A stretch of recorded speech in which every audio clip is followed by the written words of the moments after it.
Aujourd'hui, nous ferons le tour de Cahors, une ville dont la situation géographique est étonnante. C'est le professeur André Imbert de l'Université de Nancy, spécialiste depuis 30 ans de l'observation par avion, qui nous pilote. En quoi l'avion peut-il contribuer à réhabiliter ce regard du géographe sur la planète, ou plus exactement de réhabiliter les paysages? Eh bien, une des faiblesses du géographe au sol, c'est qu'il est noyé dans le paysage. C'est que l'arbre cache la forêt, c'est que la maison cache l'ensemble de la ville. Si l'on peut se placer au-dessus du paysage, à ce moment-là, on voit apparaître les grands ensembles du paysage, les articulations, les sous-ensembles. Et avec un avion léger, on a cet avantage de se placer au-dessus du paysage, mais en même temps, on continue à voir des détails dans ce paysage. Cahors Alpha Hotel aligné, prêt au décollage.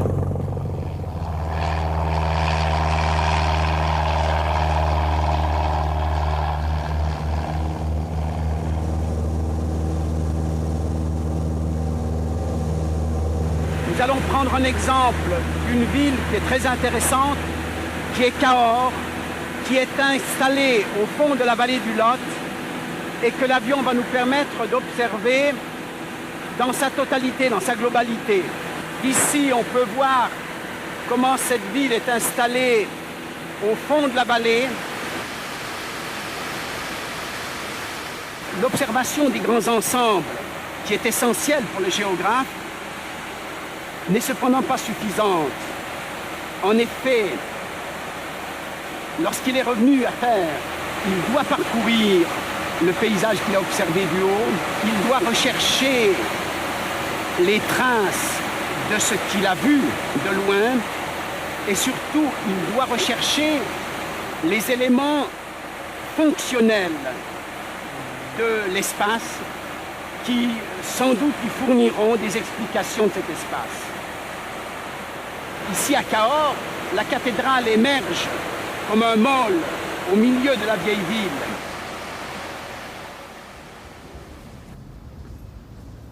Cette vieille ville recèle un certain nombre de monuments, d'objets géographiques, en particulier la cathédrale, mais une vieille rue, une ruelle, une impasse.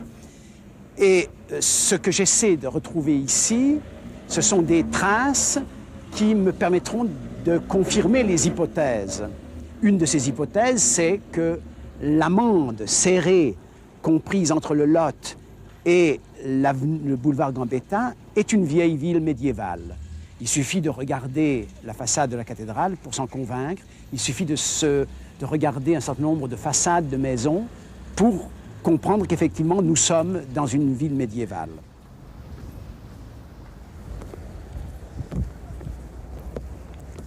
Ah oui, ce point de vue est intéressant. Ce que l'on voit mieux que de l'avion, c'est l'encaissement de la vallée, c'est la façon dont la ville est littéralement enquistée au fond de sa vallée, alors que de l'avion, effectivement, on ne voit pas, on ne perçoit pas toute cette profondeur.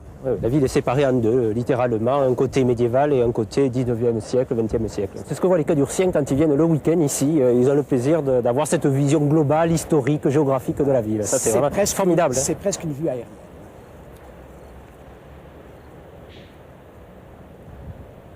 On n'a pas évoqué quand même le caractère défensif du Lot et ce problème de ceinture au nord qui permet très clairement et très explicitement de bloquer le passage de l'invasion. Et d'ailleurs, dès les premières invasions barbares, on ceinture le nord.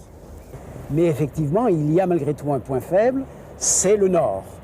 Ce qu'on appelle le pédoncule du méandre, la partie la plus resserrée. 800 mètres, hein, 800 mètres de resserrement. 800 mètres, mais 800 mètres c'est très large. D'où l'importance des murailles, établi sans doute très tôt. 7e siècle, c'est l'évêque de Cahors. Vous parlez de la muraille de la ville, qui a été construite et reconstruite. Qui a été reconstruite après, oui, tout à fait. Et exactement. La dernière muraille construite est de la fin du 14e siècle, c'est ça, vous avez raison.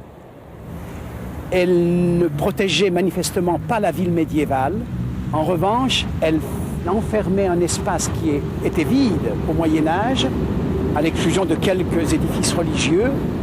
Et donc, il s'agissait d'une première défense importante, non seulement pour la ville, mais aussi pour les terres agricoles qui étaient liées à la ville.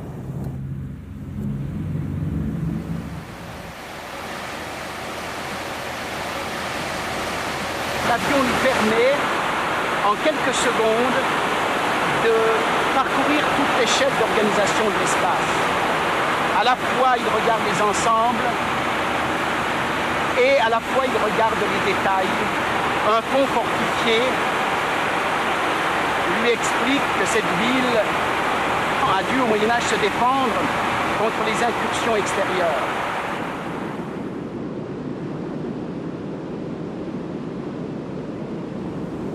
Bon, le pont Valentré, qui est sans doute le monument le plus célèbre de Cahors, ne m'intéresse pas parce que c'est un monument, une architecture spéciale. Il m'intéresse parce qu'il permet de franchir le Lot exactement sur un axe qui aboutit à la cathédrale, dans la vieille ville. Ce qui est curieux avec ce pont, c'est qu'en réalité, il semble buter sur une paroi calcaire sur l'autre rive du Lot, et on ne comprend pas où il pouvait mener. Alors la question que se pose le géographe, l'itinéraire essentiel sortant de Cahors au Moyen-Âge, était-il un itinéraire nord-sud, comme l'itinéraire moderne qui correspond au boulevard Gambetta, ou était-il un itinéraire est-ouest qui mettrait en relation les rivages de l'Atlantique, par exemple, avec l'intérieur du Massif central, itinéraire sur lequel se trouvait Cahors. Sous cet angle, on voit mieux encore peut-être le contraste entre la ville serrée autour de la cathédrale,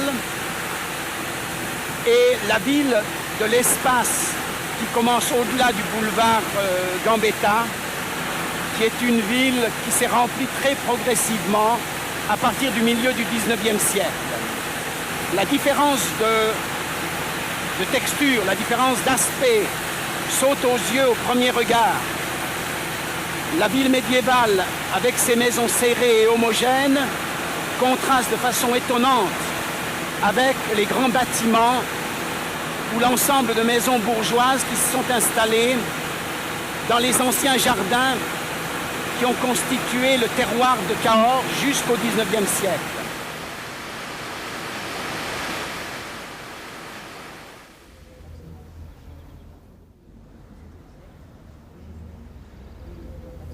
Madame Dubernet, voici une photo aérienne que nous avons prise récemment sur Cahors. Pourriez-vous nous dire où nous sommes exactement dans cette ville ?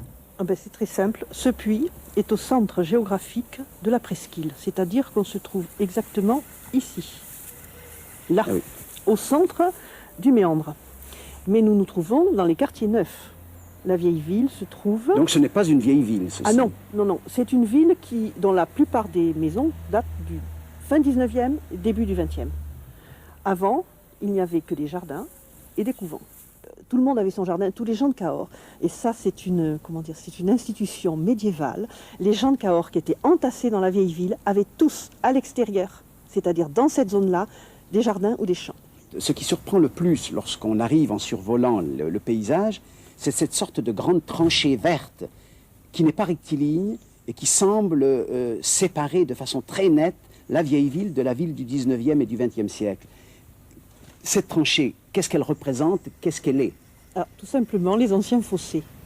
La ville médiévale était préservée par la rivière, sur la partie est et sud, et un grand fossé qui utilisait probablement une faille naturelle dans le rocher, dans la partie nord, et qui a été creusé jusqu'au Lot, dans la partie sud, garantissait la sécurité de la ville. Et donc le boulevard Gambetta est aujourd'hui sur le fossé. Voilà. Le fossé a été comblé partiellement à la fin du XVIIIe siècle et totalement en 1830 quand ils ont construit ce pont qui porte le nom de Louis-Philippe parce qu'il a été inauguré sous Louis-Philippe en 1836.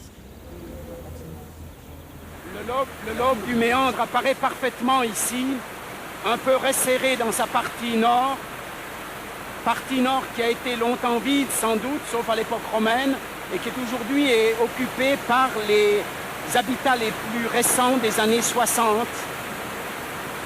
Il y a 30 ans ou 40 ans, Ces terroirs étaient totalement agricoles, occupés par les cultures de céréales ou de légumes. Cahors s'est agrandi à l'extérieur. À l'extérieur. Parce De que l'autre côté nous sommes dans du une Lot. boucle. Dans une boucle du Lot. Alors ça fait que ça ne pouvait pas s'agrandir. Là. Oui, oui, bien On ne pouvait sûr. pas pousser le Lot. Alors ça fait que ça s'est agrandi. Et La aussi ville s'est vers agrandie. Terre Rouge. Terre Rouge et Bégousse, tout ça, ça s'est Oui, oui, agrandi c'est ça, énormément. énormément. Nous, dans le temps, on était marchand-primeur en fruits et légumes. Et sur Cabessu et puis la Roque des Arts, il n'y avait que des Que marchés. des maraîchers. Et ça s'est construit aussi au-delà du cimetière, plus loin que le Ah ben cimetière. oui, quand on montait la vieille route de Paris, il n'y avait pas une maison de chaque côté, il n'y avait rien. Tout ça, ça s'est bâti depuis les années 65 à maintenant. Cette ville encastrée ne facilite pas les communications entre le nord et le sud. Et au premier plan, sous notre aile, on voit la rocade de contournement qui permet aujourd'hui au flux nord-sud de s'écouler plus facilement. Et un des problèmes de Cahors est précisément la difficulté d'accès de la ville et même la difficulté de contournement de la ville. Aujourd'hui, les services de l'équipement ont lancé de grands travaux de contournement de la ville et des travaux autoroutiers en particulier que l'on peut observer sur le plateau au nord de la ville, au nord et au sud.